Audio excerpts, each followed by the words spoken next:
When the lights go up and the whistle blows, she's the calm in the storm, the one who knows. Behind every game, every call, every play, there's a wife holding it down every day.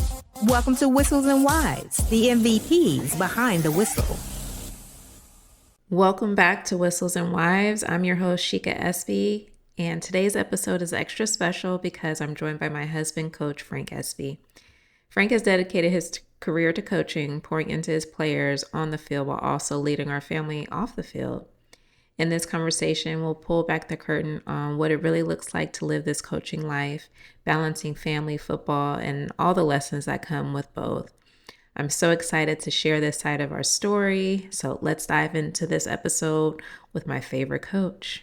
So, first question, how did we meet and how did football weave its way into our love story? Well, we met in school. That would be sixth grade history. No, it was 11th grade. 11th grade. I said sixth grade. That was a mistake. I don't know. I was thinking sixth period. Yeah, but sixth period. In the 11th grade, I transferred in to Vallejo High and yes, had some homework. We had homework dittos that we had to do in class. We had morning weights in that semester, so I would take sixth period from my nap.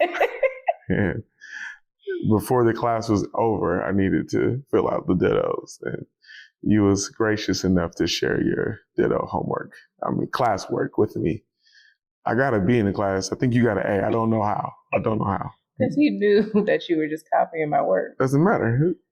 Turn in assignments. I should have got an A. I was very disappointed that I didn't get an A.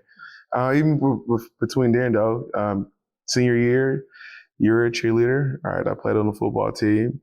Even though we weren't dating anything at that time, I would say that was probably the first weave of football between the both of us, even though that we weren't dating together at that point in time. But if I had to say what was the first, that was the first.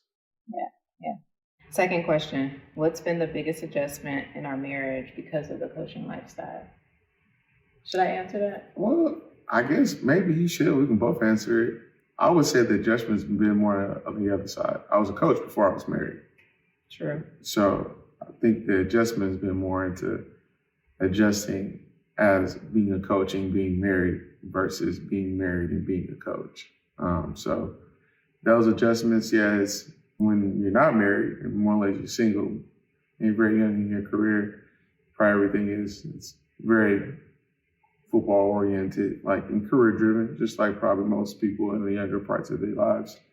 And then when you get married or you have other things, it's just as important. You do try to balance, even though it's never equal. I think that's probably something that you probably have to come to grips and understand. Like if you're trying to do a 50-50 thing, it's not going to work. 50-50, it probably doesn't come close, especially during the football season. What would you say it's like 80-20?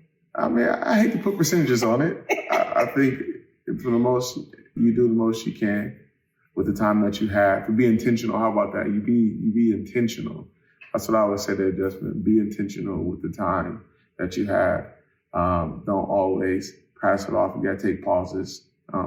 Whether it's your wife or your children, you have to take a moment to be able to break and give them the time that you do have, whatever that may be. And don't harbor on that. I don't have an hour.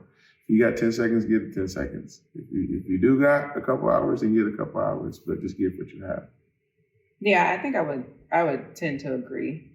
It's just coming into it as a single mom and then trying to figure out how, what this family coaching life looks like, or football family, what that looks like, and learning the schedule, learning the demands, learning even your transitions from being out of season to in season and all the things that go along with that. So I would say it's just an adjustment. Everyone has their own adjustments if you're in football or not, but just learning each other.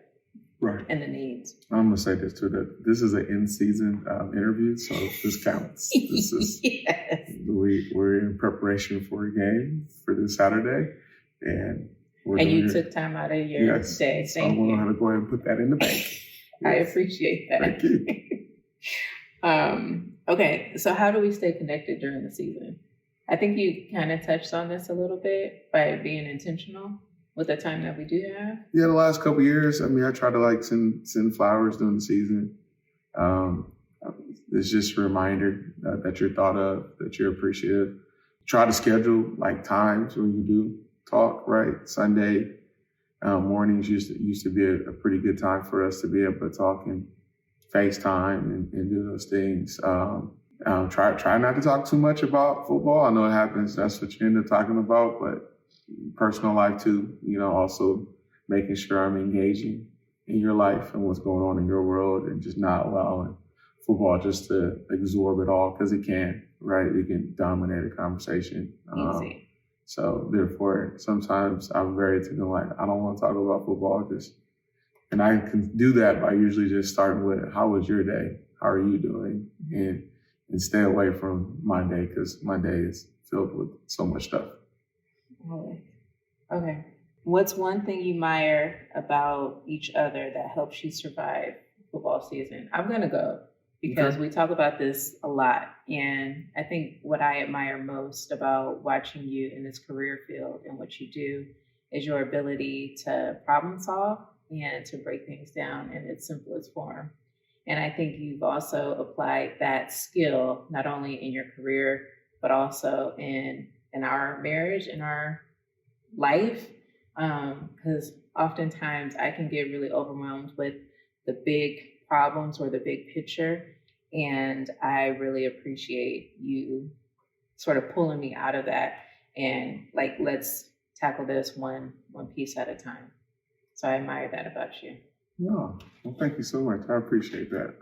You say that often, and I think in life in general, it's probably hard to be able to see probably some of your gifts or your skills because they're with you every day, right? So I do appreciate you acknowledging that and saying that to me, and I continue to be able to try to even absorb and really even what that means on a day to day, like say in our marriage, and through the intertwines of working with children, right? We got a big split of 2 children, and those present different challenges, right? That I feel like in my role, it is like, okay, what is the challenge? Not necessarily the problem, what's the challenge? What are our probable solutions, right? Which one do we think is going to work the best?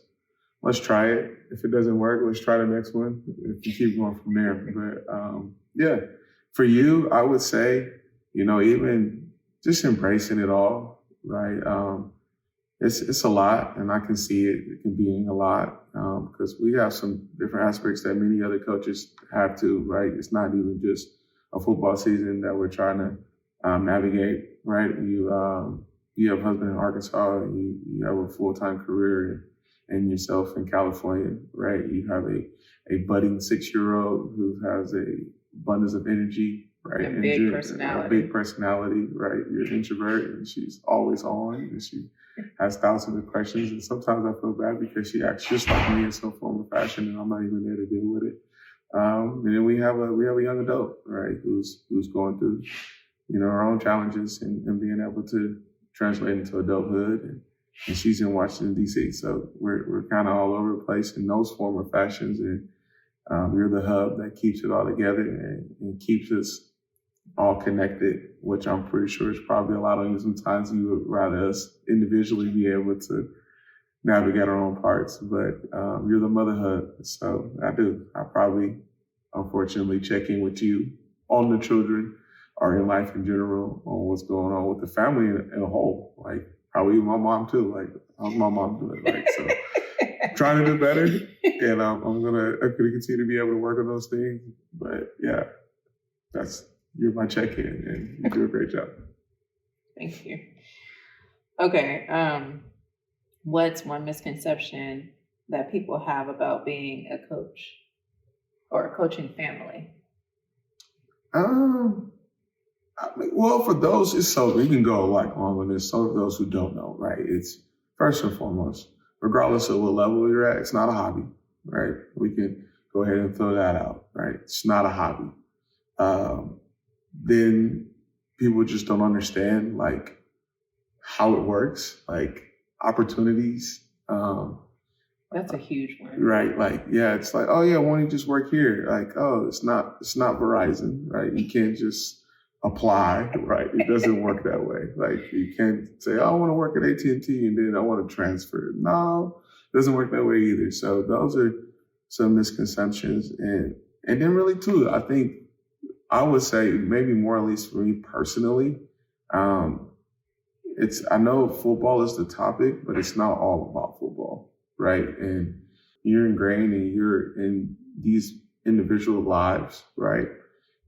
In some form or fashion, you do become a part of other families, right? Because you have a part of their lives, right? That's important for their development and, you know, what they end up becoming as far as, say, you get them at 18 and, you know, hopefully, you know, with all this transfer stuff going on, you're able to be able to finish out through 22 to 23 years old. And they're really tapping into the young adulthood. And some of these years and some of the lessons that they learn from this is what they carry on into their 30s and stuff like that. So I would say those are probably the biggest three for me. What would you say for yourself from your perspective?